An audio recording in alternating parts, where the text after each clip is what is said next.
There we go. Alright, so we have patch notes for the first season, and they are not good, chat. These are not the patch notes we were looking for the first seasonal update of Diablo 4. This is classic Blizzard. This is just they're so fucking dumb. They're listening to all of the wrong people and making none of the right decisions. Zizarin is not who you listen to. I mean, like, he has good opinions, but he does not have the best opinions. Because what they did with this patch notes is they just fucked it all up. So let's go through this and let's look at why Blizzard is Blizzard. And so for anyone just tuning in, for anyone actually just turning on sound or realizing that I'm actually starting now, hi, let's get into it. We are going to be talking about the Season 1 patch notes for Diablo 4. And as I've already kind of mentioned, these are not the patch notes we were looking to see here. Like, these were not it. This is not what we as the player base were looking for. Not the casuals, not the hardcore people. Pretty much nobody wanted this. So let's get into it. So unique items and legendary aspects. We have 6 new unique items. Some of them are kind of cool. Let's go through these. The Havarian Spear of Lysander. Gain a random shrine buff for 10 to 20 seconds after killing an enemy elite. Can only occur once every 30 seconds. And so it's an uber unique staff. So what classes can use staffs? Is that just druids and sorks? I mean, like, it's a cool staff, but I'm very confused as to why something like that's intended for like all classes it's just a weird decision. It's a cool item. It's just a weird decision. The Barbarian gets the Azure Wraith. Lucky hit, your core skills have up to 20% chance to freeze enemies for 3 seconds and deal a little bit of cold damage to them. That's actually, like, okay. And I'm guessing that's like your ability modifier there. Flesh Render for the druids. Debilitating Roar and Blood Howl deal damage to poisoned enemies. Again, cool-ish, but I mean, like, that's actually probably pretty cool. I know that one of my buddies that's playing druid was talking about how fun it was to be like a poison druid. Necromancer, Lidless Wall. Lucky hit while you have an active Bone Storm. Hitting an enemy outside of Bone Storm has a chance 5 to 25% chance to spawn an additional Bone Storm at their location. Each of your active sacrifice bonuses increase the chance by 25%, blah blah blah, and the number of Bone Storms you can have by +1. Also cool. Eaglehorn. Penetrating Shot has a 30 to 80% chance to fire an arrow that bounces off walls and scenery. Hitting enemies from behind with Penetrating Shot will make them vulnerable for 3 seconds. I like that. I like that a lot. It feeds into my want to do a bow build. So, yes, that'll be cool. And it'll let Penetrating Shot double hit a target. So you'll just want to kite things to walls. Or pillars, right? It's that one opens up a very fun playstyle for rogues. The Oculus, gain the effect of the teleport enchantment for free when you evade using teleport enchantment. You are taken to a random location.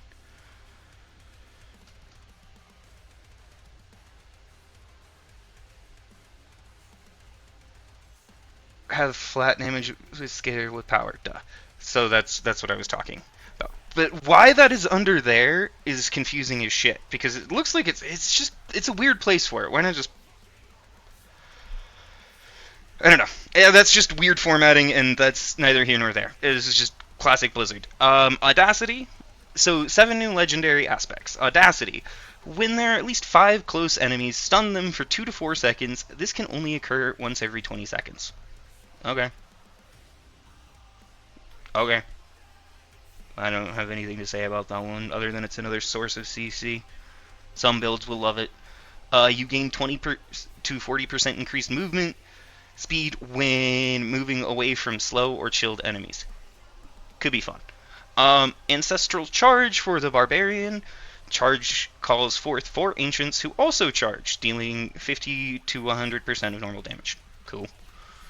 Subterranean Offensive Aspect. Poison Creeper is active. Also cast Landslide in a circle around you. Earth skills deal 10 to 20% increased damage to poisoned enemies. Cool. Necromancer Gore Quills. Blood Lance will consume blood orbs to also conjure lances from them.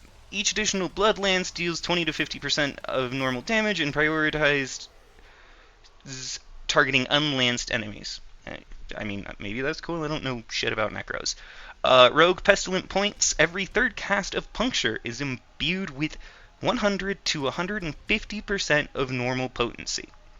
That's actually sick. That's actually super sick. Because it gives pretty much all rogues another way to apply poison damage. And unless you take poison imbuement, you pretty much just can't get that interaction. And then it felt like there were a lot of like other rogue powers. Obviously, this class is one that I can kind of talk about. There was a lot of powers that weren't so useful because you would need 2 imbuements, and particularly in hardcore environments, you kind of didn't want to give up some of your other abilities to run 2 imbuements. Like, there are builds that were doing it, and they were doing it successfully, but you just really... I didn't feel like that was a good way to build the class. It just didn't feel rewarding or good to do double imbue and give up Dark Shroud. Even though Dark Shroud's kind of gutted, it's still like a big hit protection, and it still feels useful. So, that's cool, especially when you spec it into movement speed later. I like that a lot. The rogue aspect is actually good. Now, Sorcerer, Searing Wards, offensive aspect. After spending 200 to 100 mana, and your next firewall is free to cast and will destroy incoming small missiles. Interesting. I mean, like, I still don't really know much about that class, so interesting. Alright.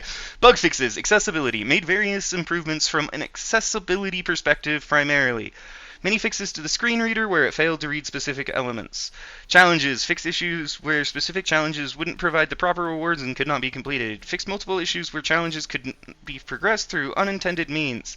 Fixed multiple issues where players could gain progress for certain challenges through actions of other nearby players. Fixed blah, I don't care. Like, there's a bunch of fixes there that are kind of good. They're good. They're just bug fixes. I don't care. Cooperative play, blah, would only fixed an issue where rogues intersight. And yeah, cool.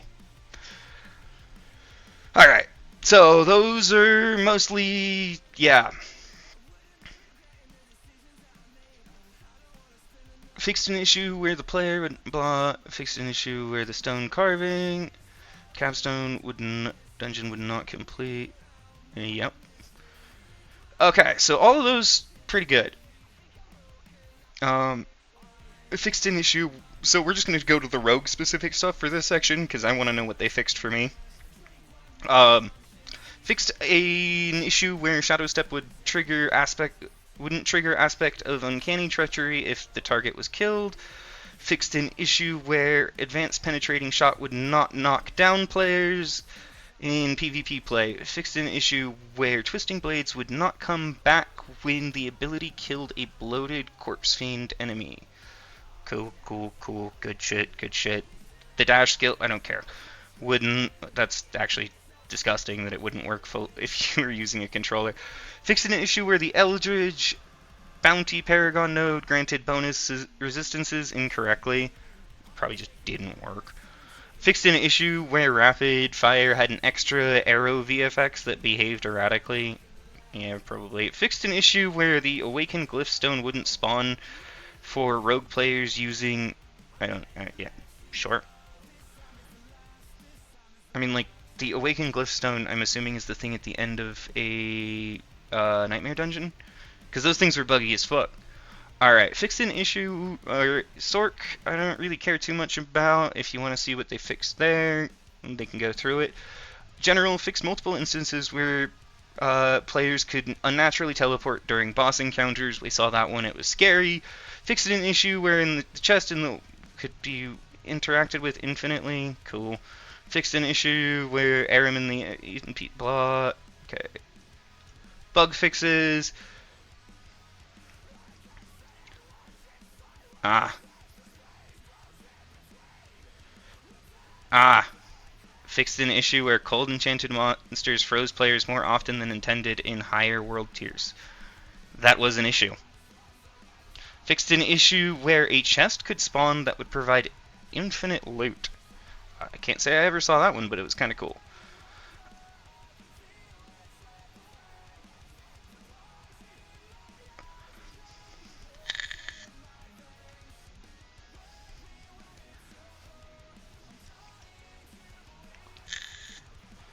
Fixed an issue where aspect power would also increase when upgrading an item at the blacksmith.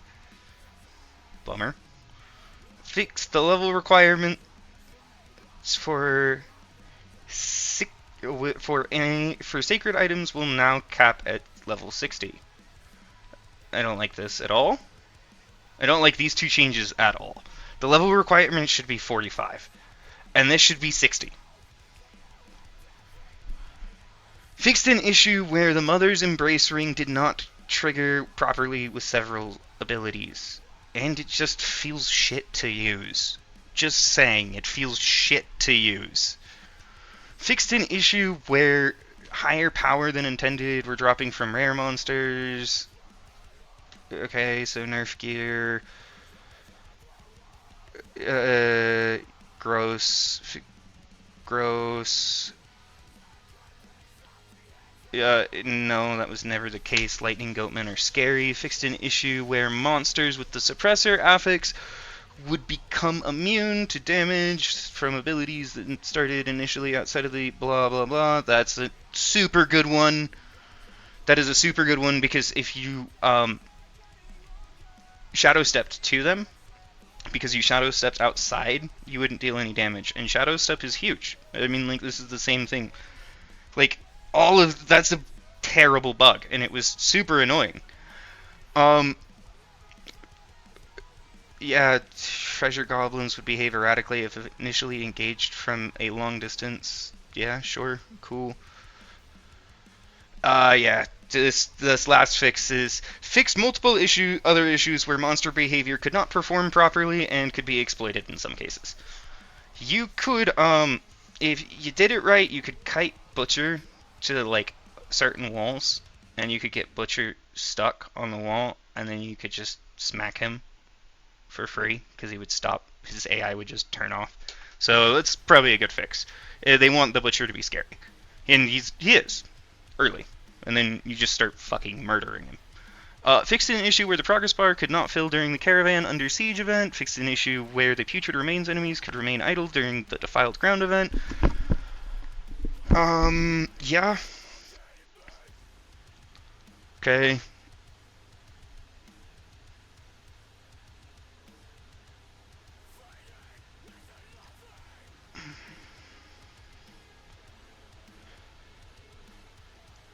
This is just a blank bullet point, which means they redacted it. Fixed an issue. Various other UX and UI improvements. Various improvements to the consistency and clarity of messaging, skill description, and tooltips. We're going to take a look and see, because these changes are live. So we can see some of these things. Can we look at, like... One of the most confusing things is, like... Cold Imbue. Does it deal additive damage based on the amount of cold percent? So you make that skill have more point investment, and it increases the cold damage that you deal when it procs? Is that a thing that happens? Is that something that it actually does. You don't know because it's worded so poorly. All it says is, "Yeah, deal chill damage." It doesn't. I mean, like all it needed to say was you deal an additional damage as cold or chill, etc. You just needed that to be clear. So we're gonna check on some of those things. Um. Uh. Completion music for defeating Avarice could.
Give renown. Because, I mean, like, there's absolutely no reason to do them at all. Like, other than crafting materials. For, yeah. And Obel's, gambling's fun, but it's not good. Like, yeah. So Obels don't feel good to get, events aren't fun to interact with. We're still, yeah. This change is retroactive.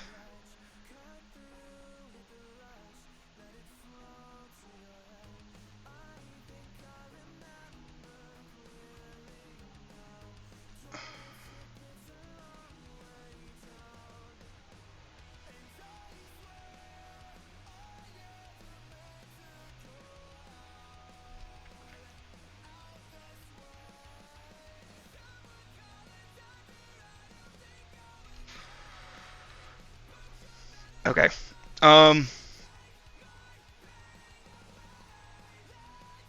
Okay.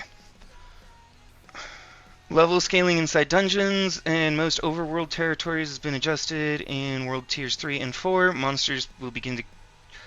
Okay, sorry. Developers note, this is it. Okay, we read that, sorry. I'm catching back up. World Tier 2 has had the following bonuses added. Bonus gold increased from 15% to 20%, and monsters now drop 15% more items. Good. But, okay, that's good. I like that change. Level scaling inside dungeons in most overworld territories has been adjusted in World Tiers 3 and 4. Monsters will begin to trail behind the player in a level after a certain point, up to a maximum of 5 levels behind. This change does not affect world bosses, Legion events, Fields of Hatred, Helltide, or Nightmare dungeons. This is a fantastic change. This is a good change. This fixes the very tangible feeling of you getting weaker as you get higher level.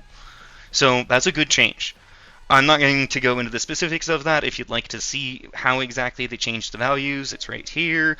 Reward experience for completing Whispers in World Tiers 3 and 4 has been significantly increased. Thank God. We have observed that the experience for killing high-level monsters escalates too fast when compared to the relative challenge involved. We still want to reward players for taking on this challenge by encouraging them to participate in power leveling together instead of one player killing enemies while another member of their party waits at the dungeon's entrance. Okay. Cool. That's actually good. That means it's more enjoyable for if your buddy dies or you and your buddy want to start a new character, instead of you just sitting there power leveling him while you sit there and twiddle your thumbs, you guys go spam Whispers together. And so I'm assuming that if you're in a group together, all Whisper progress is probably shared, so you can knock those out like super fast, and that'll make it a lot easier. Cool. We're adjusting the bonus preseason of the. Come on. Really?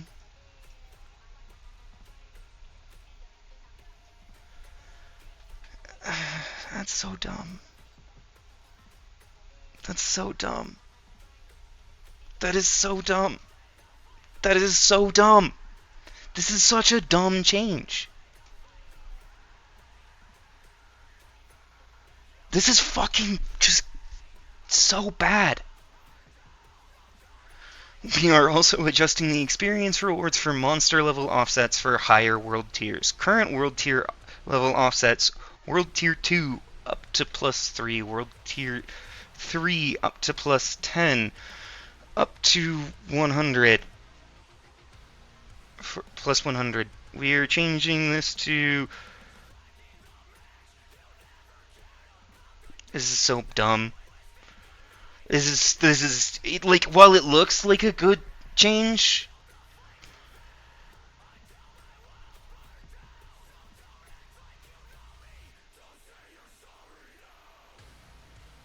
this is another bad change. I don't like Helltides. I don't feel like they're very fun. I don't feel like they're very engaging. I don't feel like they're just like the worst bits of the open world spammed together and strung into one incoherent piece of shit. These are really bad changes. Balance updates. This is where things go from bad to dog shit, chat. This is where you can tell that this company has no fucking clue what they're doing anymore. You can tell that these designers have just completely lost all edge and culpable brain functions. It's so dumb. It is so dumb. These changes are so bad. Like, if everything but that first bit wasn't good, this is so bad. This is so stinking bad.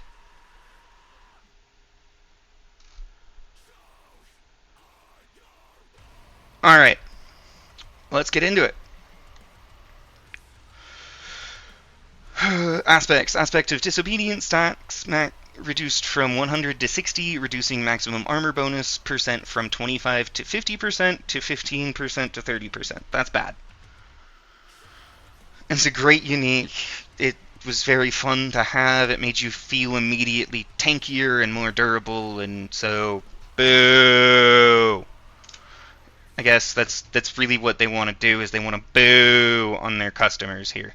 Aspect of Retribution bonus damage to stunned reduced from 20% to 40% to 10% to 20%. Boo. Exploiter's Aspect bonus damage to Unstoppable reduced from 20 to 50% to 20 to 40%. Boo. Starlight Aspect resource restore increased from 10 to 20 to 20 to 40. Cool! Except for nobody's ever going to get that thing because you made it so fucking rare. So, boo! Do things that matter.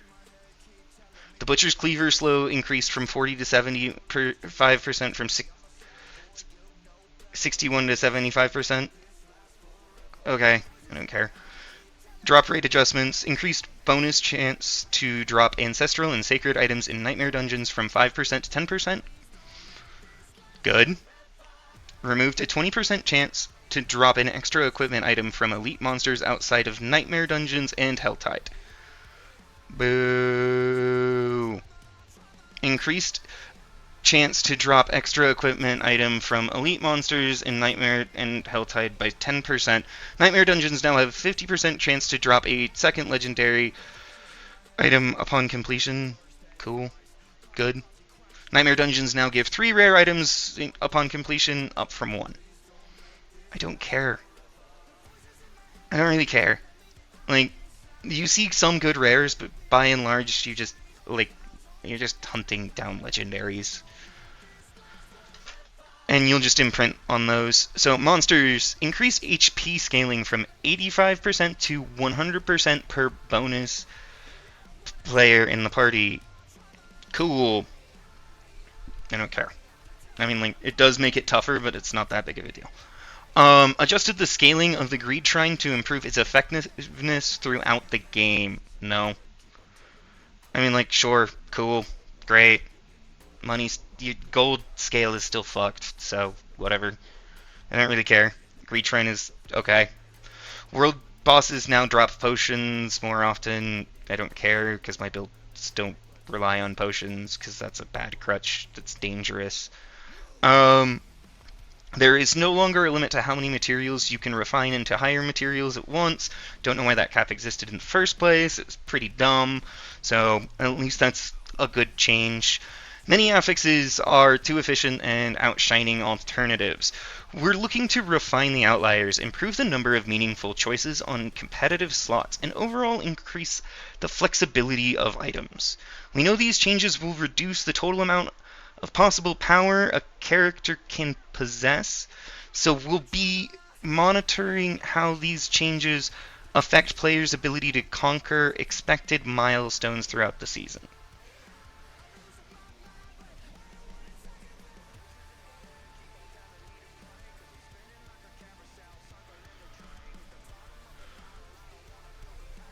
We're increasing the availability of the affixes below to make them easier to include in different builds. Control impaired duration reduction can now appear on pants.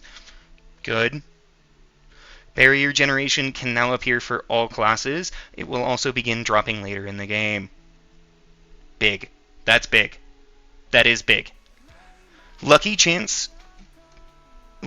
chance while you have a barrier can now appear for all classes. Cool. Mastery skill damage. Okay. Resistance to all elements can now appear on shields. Okay. The core stat bonus on weapons has been overperforming, so we're pulling back on this bonus. Another nerf. 50% stronger when on weapons. Nerf to all main stats. Cool. Thanks. Cool. I don't know why, but okay. I mean, like, sure, you feel like it's overperforming, but was it really? Um, Cooldown reduction affixes often felt mandatory due to their raw power. We imagine CDR will remain a highly desirable stat, but the penalty for not prioritizing it won't be as harsh.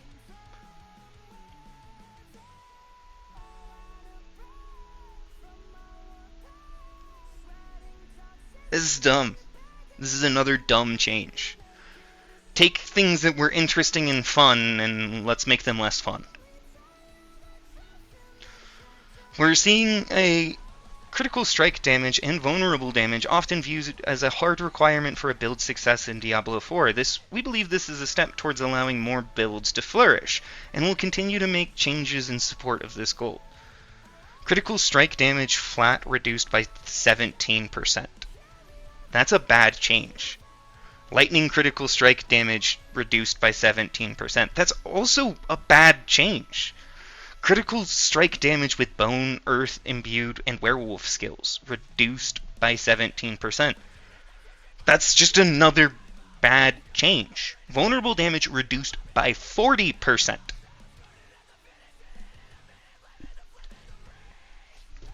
Bobby Kotick, can you get out a pink slip real quick and just write Rod Ferguson's name on it? Just get that guy out of here. I don't understand this. I don't understand this design philosophy of nerf everything. Because we got some cool new stuff, and then just blanket nerfs. Critical strike damage inherent on swords reduced by 50%. Fucking dumb. Vulnerable damage inherent on crossbows reduced by 65%.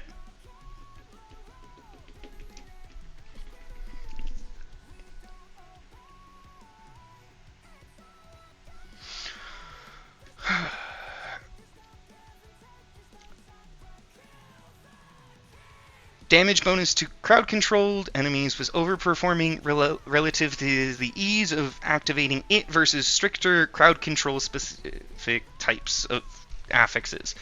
Cool. I guess. Okay. Cool. Cool.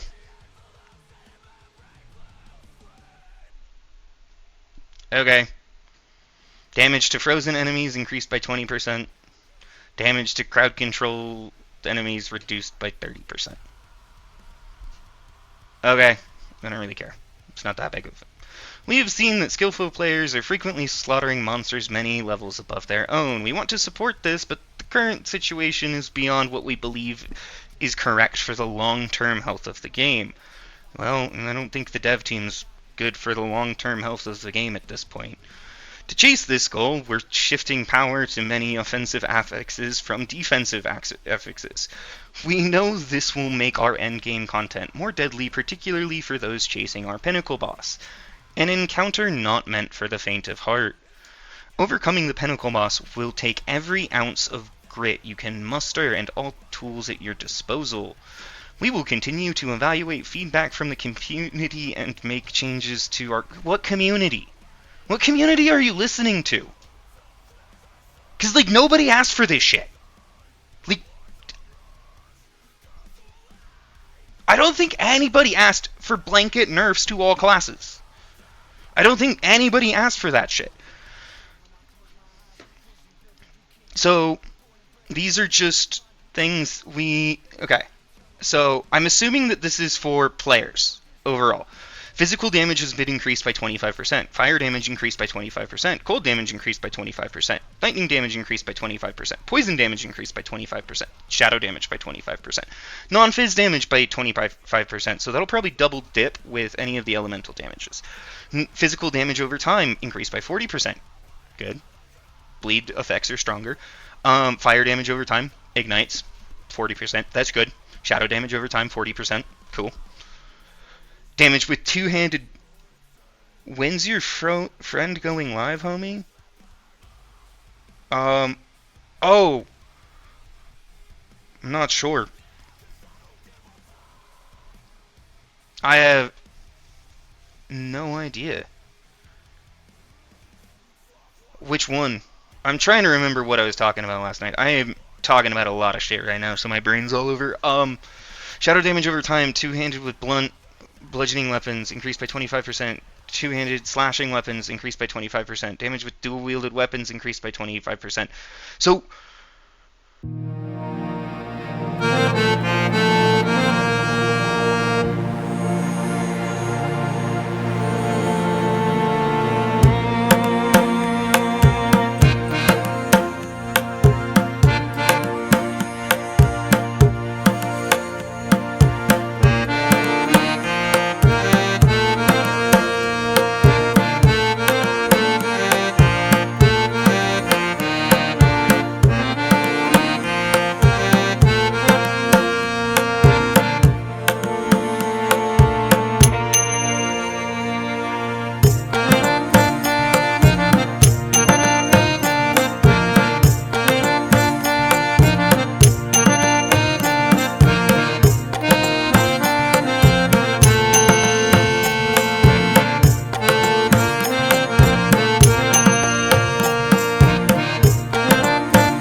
my old tree to my new tree, we didn't get a buff there.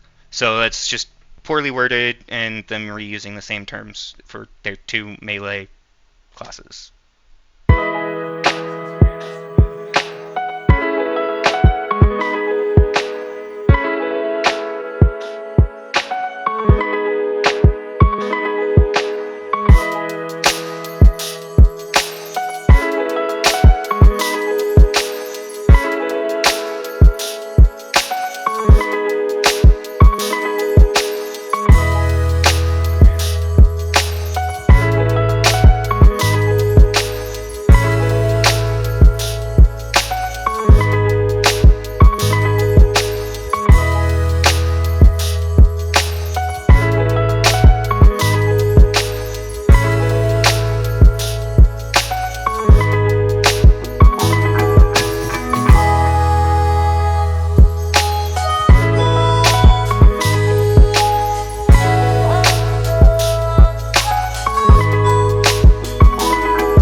it's unique. There's a disconnect in my brain there that I'm sure somebody at Blizzard could explain to me, but they don't talk to me. They don't actually listen to me at all. I have made forum posts. I've tried having discussions with them. I've talked to them once on Twitter, and they immediately got scared because I started saying mean things that were not that mean. They were just like, "What are you doing? Why are you doing this? It doesn't make sense. It's not what the community is asking for." And they just they just clammed up, which is classic game developer. I'm also kind of an asshole, so I'm sure they don't want to deal with me. So yeah, overall, I'm curious to see how it feels. I think some of the seasonal changes coming in Season of the Malignant, particularly some of the stuff that I'll be able to do to the McFlurry build now, which is updated for the new season. If you want to try out my rogue build for the season, go ahead and you can use this link right here. It's a fun build. It's very, very tanky. It does a lot of damage, and it'll keep your ass alive. Sort of. Kind of. And so with that, we're going to end the... I mean, like, we can talk about these. These are sexy. So, yes. Yes. Yes. Mint. You gain 40 to 60% crit damage, but your non-critical strikes deal 20 to 15% less damage. Okay. So if you were paying attention to those patch notes, that crit strike damage is like 17% lower, but it's still there. So this is what I was saying when I meant, like, I think these changes are they're bad across the board. They really missed a lot of opportunities to do some cooler and more impactful things. I don't think this is a great first seasonal patch. I think they needed a new Uber Pinnacle boss, so they needed something in addition to Lilith to chase and fight. And so I think that would be cool. And then I kind of would almost like to see a Uber variant of, like, every act boss. I don't know why. I mean, like, they're in there already. A lot of them have fun mechanics that when you were doing the campaign you just ignored because you were either giga powerful or they just didn't hit that hard. And so you have all of these great bosses. Like, the act bosses were phenomenal. I loved every single one of them. Why not just slap in Uber variants of all of them? Give us more end game, and you guys do little work, which we know that is good for development time. Like, you guys have to be in a crunch, so easy, quick fixes like that are probably a good idea. I mean, like, the act bosses are very fun. They're there already. They have cool arenas. You can just make that twit swap. Hey, baby girl, 143. Hope you're having a great night. And so that's cool. But I think some of the power that we lost immediately in some of these changes is not really a big deal, because we're getting these new malignant abilities that are really cool. Like Prudent Heart. I love this one. This is my favorite one so far. This is Brutal Heart for every single class. Become immune for 2 to 4 seconds after you lose more than 20% life in a single hit. This effect can only happen once every 2 minutes. It's not quite 2 minutes, but it's just under 2 minutes. That's awesome. That is the new bullshit bubble, chat. That is the new bullshit bubble. You don't need the old one anymore. This one's just better. This one's prettier and better looking. It's just an upgrade. Like wife number 2. Alright. Because obviously you're more handsome and successful than you were when you've met that one. And you're more established, and you get better looking as you age. Anyways, I digress. Do you, Kings? Alright, you become immune. Yeah, that's an awesome new Prudent Heart. So these Malignant Hearts, they do unfortunately replace the, your amulet ring sockets. So darn, you don't get to socket like everyone was doing, just skulls. Instead, you get these really interesting new powers. And these are cool. The ones I've selected are the Vile Apothecary. Your attacks have a 5 to 15% chance to apply all immune effects at a 40% or 40% to 50% of their normal potency. That is so fucking cool. That is so good. Because, like, one of the problems I was having was, like, these almost felt mandatory for my build because I don't have that many sources of elemental damage. And and one of the core things of the McFlurry is we're scaling up cold. It's literally the Mick to the McFlurry. So, we just take the McDonald's out of a chicken sandwich and yeah, cool. Alright, so that's a very good change that makes it much more reliable for rogues to have interactions with some of their lesser used legendary aspects. I don't know how this changes any other class because I don't know anything about any other class. And that's because I like rogue. And I'm only going to really play one character until I get 1 to 100, and since, I keep dying, fuck it.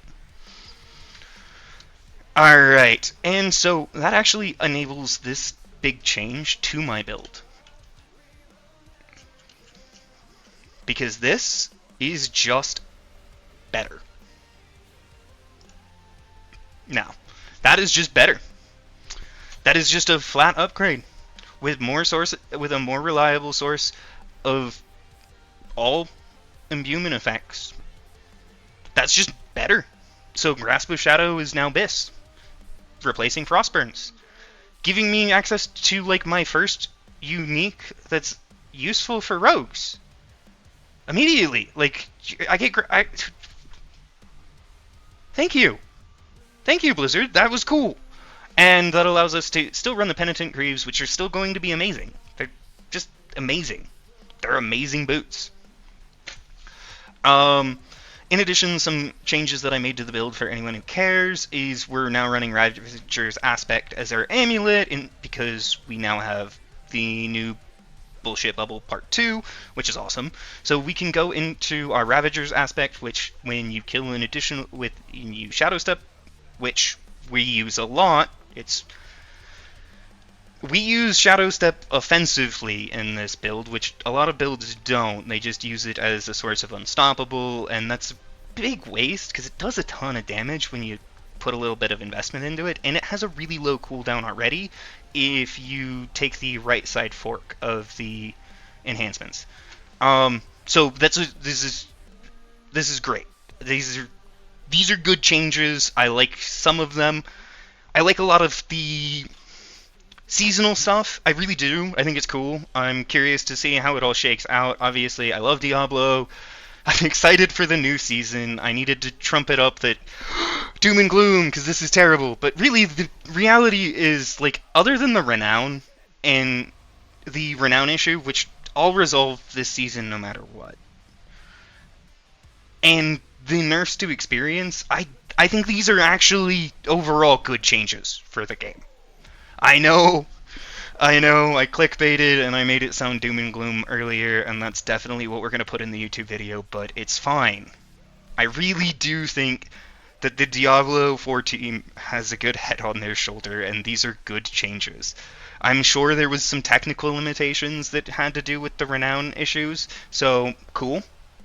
It might just be that like their engineering team was just busy working on some of these cool new systems and squashing bugs, and that implementing a fix that probably isn't affecting all that many players, because like not that many people suck as bad at hardcore as I do, but it's okay.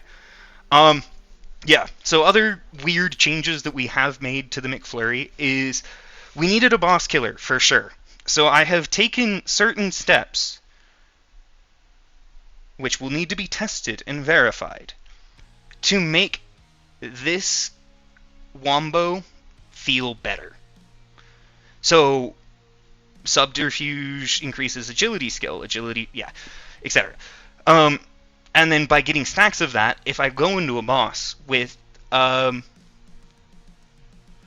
has an additional charge. If I go in with 2 charges, then my opener can be double Cold Imbued Shadow Step, which is big damn. That's big, big damn. That's big, big damn. I like that change. And this Ravager's aspect is actually going to let you kind of like chain those effects. So you'll see some massive quality of life improvements if you're playing the McFlurry.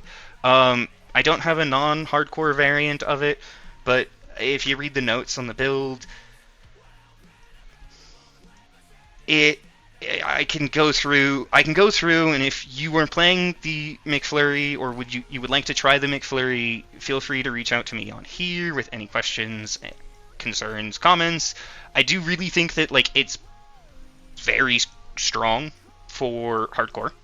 I think it's a very tanky build by design. It has a ton of sustain, has a ton of damage, stays in the fight, and the only reason I died so much in Season 1 was because of the servers. Like, it just feels bad. But, late game, you make some weird swaps there, but, like, I really need to do a full build guide video where I showcase it and I can explain. But I can't do that until I get it to level 100, and I can't do that easily without playing the game, which I have not been, because I needed a break, because there is something called Beyond the Pale. When you die as many times as I did to server issues, you tend to get a little pissed off. And that definitely exacerbated some of my anger directed at the design team for a little bit. I'm still pretty peeved about what I've already mentioned. I don't need to beat a dead horse here. So, yeah. Again, feel free to reach out to me here or on YouTube or on Discord. If you'd like a link, please just ask at any time. I'll get you one. We'll get you added to the server. It's easy enough. And with that, it's time to play some games.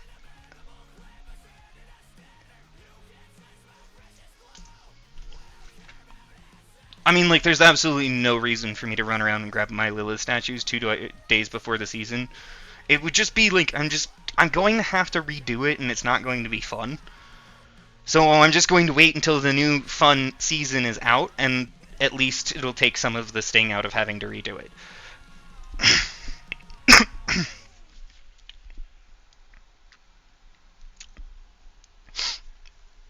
So, yeah. And, chat, you wanted to see me eat a bug. I think I just swallowed a fruit fly.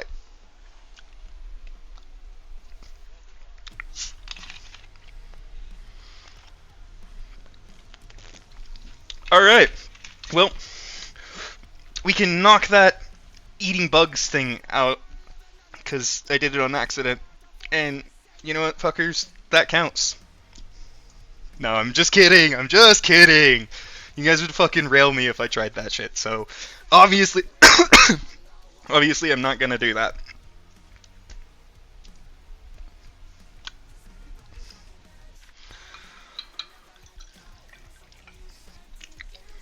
I gotta sanitize, because those fuckers are unclean.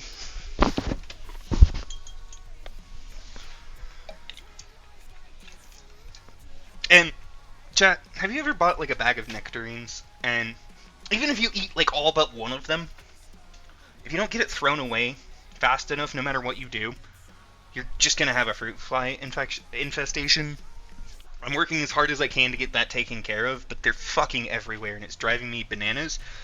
We're trying everything, so hopefully we get that under control soon.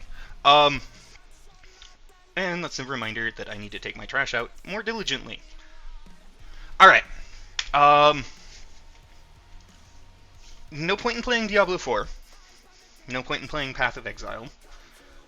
No point in boring you with my build stuff anymore. So if you see me clapping my hands, that's what I'm trying to do. I kill like 15 of them a stream, at least. Maybe more. And so when I stand up, I usually go wash my hands, because it's fucking gross. Gotcha, fucker.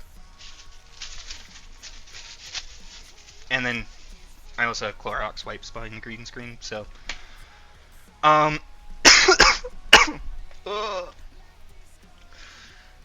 maybe it does count.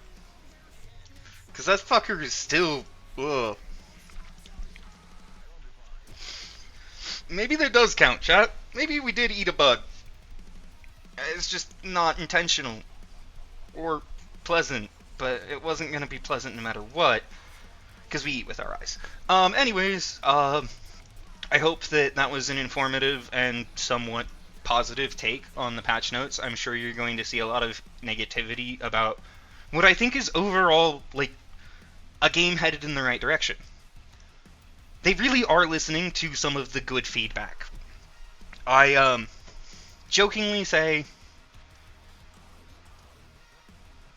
that I hate this, but it really is a positive change for the game. Like, Season 1 looks good. Now, if they take my advice and they sneak in all of those act bosses as Uber bosses just, like, a week into the season, I think Blizzard, I think you might have some very happy fans. Honestly, I think that that's a pretty easy way for you to add more interesting endgame bosses without a lot of development overhead.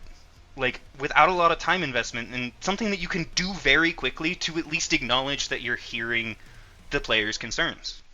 It's a simple fix. It wouldn't take you very long. I enjoyed the act bosses. I'm sure not everybody agrees with me, but I thought they were fun. So I think you throwing them at us more consistent or as Uber variants, or even just like all of the map bosses just like have randomly spawning ones. I don't know. I don't know how you want to do that, but take that information as you will. I think the act bosses are a good place to start.